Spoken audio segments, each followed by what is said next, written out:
Bueno, buenas noches para todos y para todas. A continuación les voy a exponer sobre la Convención de las Naciones Unidas en la lucha contra la desertificación. Básicamente, para entender en qué consiste, primero debemos tener en cuenta unas generalidades, como por ejemplo que la tierra es básicamente la estructura principal de toda la economía, es la columna vertebral de los ecosistemas y la biodiversidad, y que a partir de ese concepto básico fue que en 1994 se estableció esta Convención de la lucha contra la desertificación. Adicionalmente, pues esta convención ya está constituida por 196 países y la Unión Europea y funcionan bajo los principios de participación, asociación y descentralización. Por otra parte, pues se debe tener en cuenta que la inacción frente a la desertificación o digamos el hecho de ignorar las consecuencias de la desertificación, pues genera otro tipo de problemas, como por ejemplo la pérdida de las cosechas, las migraciones de las poblaciones que ya no tienen un sustento para sobrevivir, que genera unos conflictos por la tierra, por utilizar, pues digamos, estos terrenos cada vez más reducidos de tierra fértil y próspera, y hay una pérdida de soberanía alimentaria en las regiones donde se producen estos fenómenos, junto con la consecuente inflación en los productos más básicos de la canasta familiar. Entonces, en ese sentido, la Convención de la lucha contra la desertificación tiene una serie de elementos que la componen. Uno de estos elementos es la Secretaría, que tiene como función apoyar a los países para alcanzar la neutralidad en la degradación de la tierra, es decir, llegar a un punto cero en el que ya no se presente más degradación de la tierra. Adicionalmente, pues identificar esta relación que existe entre la degradación de la tierra y la desertificación, junto con los procesos que se generan para realizar las adaptaciones y mitigaciones al cambio climático en cada uno de los países o estados miembros. Y también contribuye al diseño de programas y proyectos a través de la ciencia y la investigación para que los países tengan las herramientas suficientes que les permitan tomar decisiones adecuadas en política y economía con respecto a qué se debe hacer y cuáles son las más oportunas para abordar el tema de la desertificación. Otro de los elementos que se tiene es el mecanismo mundial,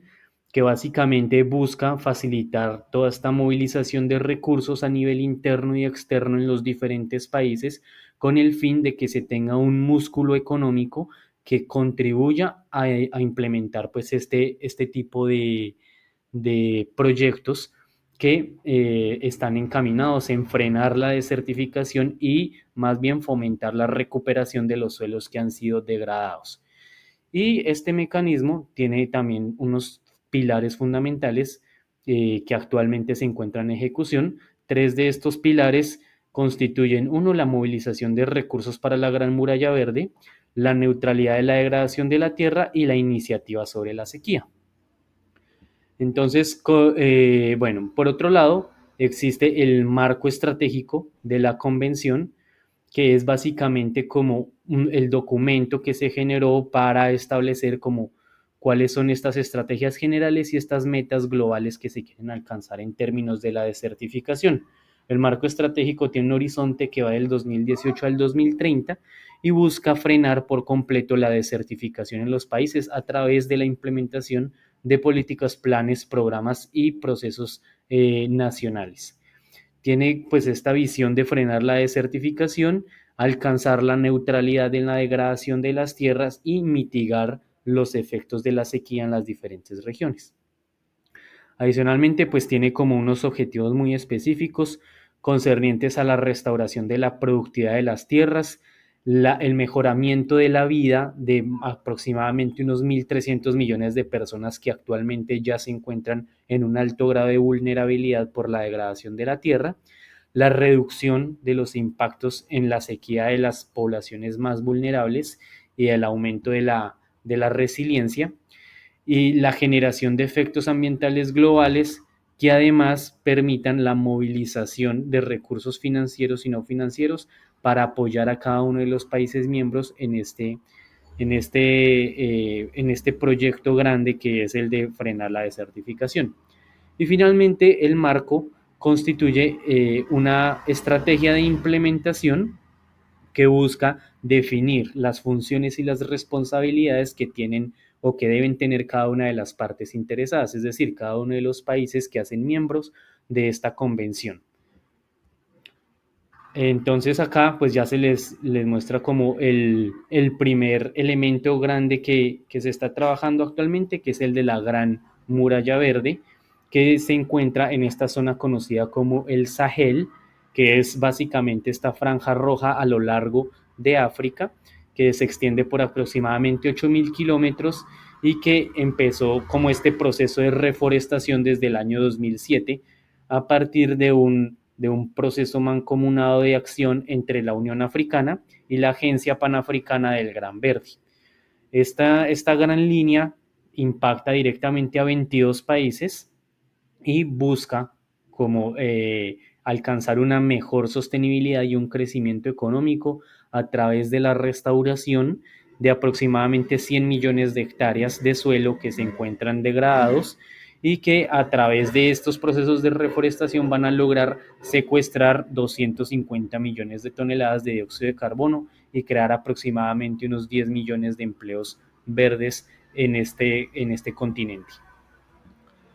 Por otra parte, se tiene el proyecto de la neutralidad en la degradación de la tierra, que pues busca básicamente reducir esa gran vulnerabilidad que se tiene en algunas regiones, sobre todo porque actualmente los procesos de erosión del suelo y de degradación son 100 veces más rápidos que los procesos efectuados de forma natural y que el 70% de la tierra que ya ha sido alterada actualmente afecta aproximadamente 3.200 millones de personas. Esto es básicamente como el 40% de la población mundial. Entonces, a través de esta neutralidad en la degradación, se buscan ejecutar algunas acciones que pues constituyen, en primer lugar, evitar la degradación de esos suelos que todavía están saludables en la actualidad. En segundo lugar, es reducir la degradación que existe a través de prácticas sostenibles. Y por último, por tercer lugar, está la intensificación de esfuerzos para restaurar esas tierras que ya han sido degradadas. Es básicamente eso. Y ya por último, les muestro la iniciativa de la iniciativa sobre la sequía, en la cual se busca establecer unos planes nacionales contra la sequía, reducir la vulnerabilidad y los riesgos de sequía y proporcionar una caja de herramientas para aumentar la resiliencia de las personas y los ecosistemas. Entonces, ¿en qué consiste básicamente esta caja de herramientas? Es una serie de técnicas y de políticas que se le entregan a los países miembros, a los que solicitan como esta ayuda, para que puedan identificar sus vulnerabilidades y priorizar las medidas que deben tener en cuenta para reducir los impactos negativos que pueda tener la sequía en sus territorios. Sobre todo porque en la actualidad pues se tiene, por ejemplo, un dato muy interesante y es que el 60% de las muertes por fenómenos meteorológicos alrededor del planeta son generados únicamente por las sequías. Entonces, se busca frenar precisamente estos impactos negativos, aumentar la resiliencia y además brindarle también a los países planes nacionales que ya han sido aprobados previamente a fin de que se puedan tomar como ejemplo para que cada uno de los países pueda construir sus propios planes nacionales adaptados a sus características particulares con el fin de mejorar la eficiencia. Y pues eso sería todo por esta exposición. Muchísimas gracias.